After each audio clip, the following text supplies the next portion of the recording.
السلام عليكم ورحمة الله وبركاته. في رسالة سريعة لمجلس إدارة النادي الأهلي والسوشيال ميديا للنادي الأهلي، وأرجو إن توصل لهم الرسالة ديت من عاشق للكيان المسار بعد النجاح واجتياز عقبة الزمالك والفوز عليه عن استحقاق وغدارة. عندنا دروس لازم نحلها. أول حاجة، ما تنجموش حد على حساب ولاد النادي. ما هو ده قمة القهر وقمة الظلم، ودول برضو بني آدمين، ودول اللي جابوا لك بطولات، ودول السكواد بتاع المنتخب مصر ومنتخب، وحتى اللعيب اللي جاي من بره بيلعب في منتخبات بلاده. فالاهلي طول عمره كبير وطول عمره عظيم. يعني ما ينفعش حسين الشحات وياسر ابراهيم وكوكا وقفشه ومروان عطيه ومحمد هاني واحمد عبد القادر والشناوي وشوبير وغيرهم واليو ديانج اللي فرحوك وجابوا لك في خلال 5 سنين، خلال 5 6 سنين 4 دوري ابطال، ودخلوك ثالث كاس عالم 3 مرات.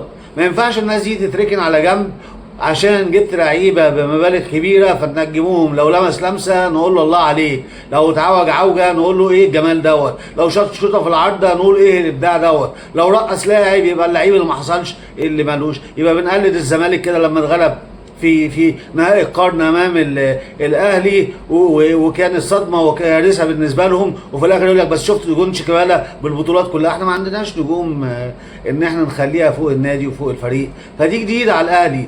فانتوا برضو حطوا نفسكم مكان اللعيبه ديت. نصيحه لمجلس الاداره، ده في علم النفس حتى، لعيبه دوليه ولعيبه كبيره جدا ولعيبه جايبه لك بطولات. ما ينفعش ان انت تركنها وتقعدوا تنجموا لي في زيزو وتريزيجيه وامام عاشور وبن شرقي وبن رمضان. مش عادل طبعا. اللعيبه دي تحس بايه؟ وهل ده جازتها اللي هي جابت لك البطولات ديت؟ فانت لما تسبلها وتركنها جنب الحيط وتخليهم احتياط وتنسيهم الكوره، لازم يكون المردود كده، ولازم يبقى فيه غيره، ولازم يبقى فيه ضغينه. كل لعيب يتحط في حجمه. دي اول نقطه، ودي نقطه مهمه جدا. اخ امام عاشور، عشان خاطر ربنا وعشان خاطر اللعيبه اللي بتلعب، الاهلي طول عمره فرقه جماعيه. ما ينفعش ان اللعيبه تبقى مميزه، ما ينفعش اللعيبه يبقى على راسها ريشه، ما ينفعش اللعيبه تبقى وحشه وتعمل اللي هي عايزاه، ما ينفعش اللعيبه تبقى انانيه بالشكل دوت وتلعب لاسمها. وصلتوا لعيب زي زيزو جاي من الزمالك، مع احترامي زيزو واخلاقيات زيزو، بيوعد جماهير الاهلي ان انا هكسبك. بقيه اللعيبه تحس بايه؟ طب خلاص العب انت بقى، يبقى انت الاهلي كله. مين زيزو ومين امام ومين غيره؟ الاهلي اكبر من الناس دي كلها. الاهلي طول عمره منظومه جماعيه. اعظم من لمس الكوره في الاهلي بعد الكابتن الخطيب منذ ان شاهدت كره القدم في مصر بلا مبالغه كاداء جماعي وفردي وتاثير بشهاده كل واحد عنده ضمير وبيفهم، الكابتن محمد ابو تريكه. لا جه قبله ولا جه بعده بعد الكابتن الخطيب، ومع ذلك كان بيلعب جماعي. مع ذلك عمره ما نسب النصر لنفسه. وصلت واحد زي امام عاشور والاخ ابوه انه بيقول لك ابني امام بقى احسن لاعب في مصر. لا يا حاج، ابنك بقى احسن لاعب في مصر عشان هو بيلعب مع اقوى سكواد في مصر وفي افريقيا. ما كانش هو تنين المجنح بياخد الكرة وبيطير بيها يخش بيها من الجون للجون، ما حصلش. نفختوا ناس علينا. اوقفوا تماما المساومات. اي لاعب يفتح بقه على راسهم. امام عاشور يقول لك جاي لي عروض، اركن. لما يجي لك عرض هاته ونخلص. ولا ادم وطني ولا ادم دولي، مفيش الكلام دوت في الاهلي. رجاء، وهتشوفوا الاهلي حاجه ثانيه. لعيب مهما بلغ اسمه على راسهم. اولا الاهلي ما يستحملش في الملعب، وحطوا دي وبلغوها لمجلس الاداره، الملعب ما يستحملش 5 معلمين، ما يستحملش تريزيجيه وبن رمضان وبن شرقي وزيزو وامام، بالكتير 2 في الملعب. ودي نصيحه. بن رمضان ولا اسوأ مثلا وما بيدافعش، والاخ بن شرقي بينزل بالشوكه والسكينه. تريزيجيه قمه الانانيه، يا تلعب جماعي يا تركن. غلطه كبيره لما اصر يلعب ضربه الجزاء عرقان ولعبها في نص الجون، وكان الجماهير هتسبب ان انت مش هتلمس الكوره في الاهلي. فعلا ما كناش هنسامحك، وانا واحد من الناس كنت هكره الكوره العامه اكتر ما انا مستاء منك، لان انت حاسس برضو ان انت عايز تعمل امكانيات خاصه وبتلعب لاسمك مش لاسم الاهلي. يعني اصرارك كانت هتبقى جريمه. ربنا اللي رحمك ان الكوره دخلت جون وشايطها في نص الجون تلعب.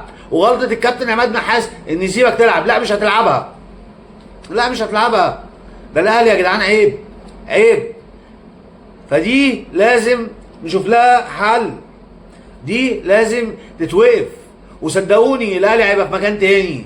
لعيب سيء مش شرط بقى النجوميه واسمه، حضرتك شايفه بيأدي ولا اسوأ من الشوط الاولاني. محدش يفتي ويحسسنا ان هو صاحب الكوره اللي هو في كل حته زي تريزيجيه كده على راسهم، تريزيجيه وزيزو وامام عاشور. كلامي واضح اهو. الاهلي فوق الجميع، الاهلي اهم من اي حد، الاهلي اكبر من اي اسماء.